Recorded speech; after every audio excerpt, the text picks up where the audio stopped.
We are living in a period of American history that is very strange. It's over, but we are all, even those of us in this room, engaged in a massive process of denial. Nor is it surprising.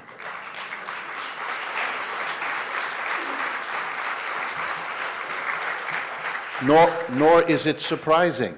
Who would want to face the implications of what I'm telling you? Don't worry, I'm not going to leave you down.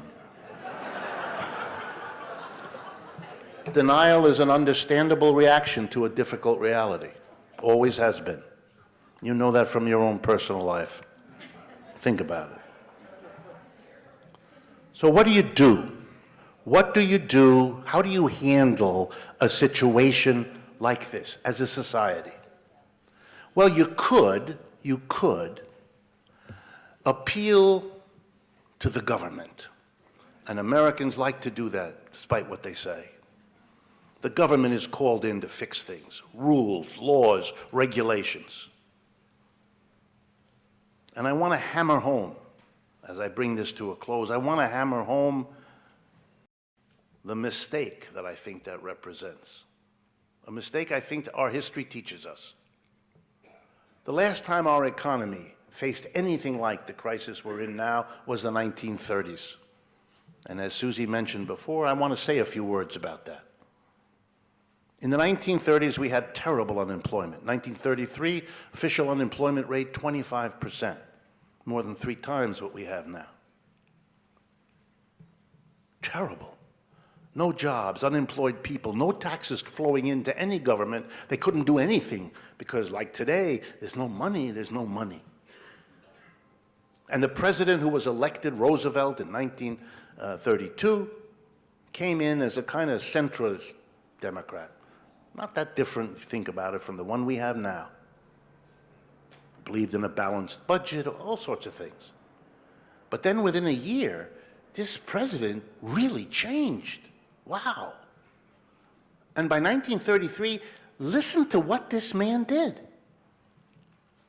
Trying to deal with a crisis like the one we're in now, even before the long-term turning away from America had happened. He went on radio, there was no television, and he said, I'm going to create Social Security. Big smile. I'm giving everybody who's 65 years of age or older a check every month for the rest of their lives. Wow. I thought there was no money, the American people said. No, he said, don't worry about it. And no sooner was he done with that speech, he stood up, he gave another speech. And he declared the beginning of unemployment compensation.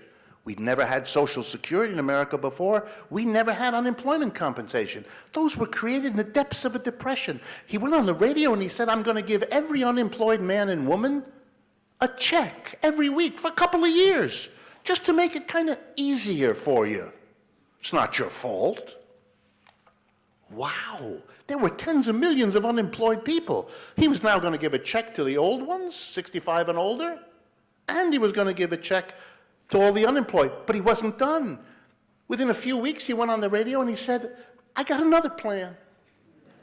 It turns out, it strikes me, he said, as unfair to have millions of Americans, all they want to do is have a job, work, go out to work every day, and the private corporations of this country won't provide them with jobs.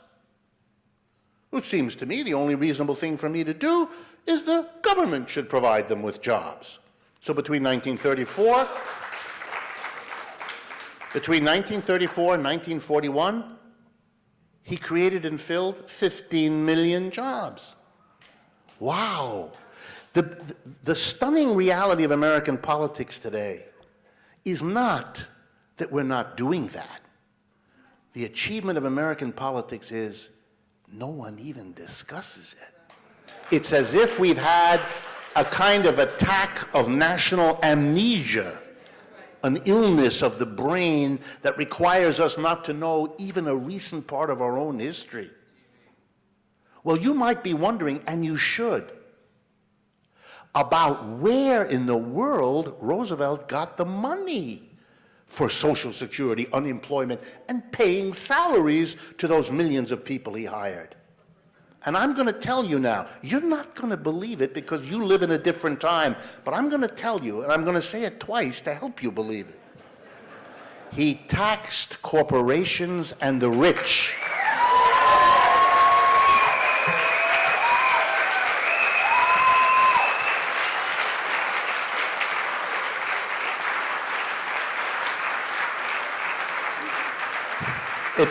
It's interesting.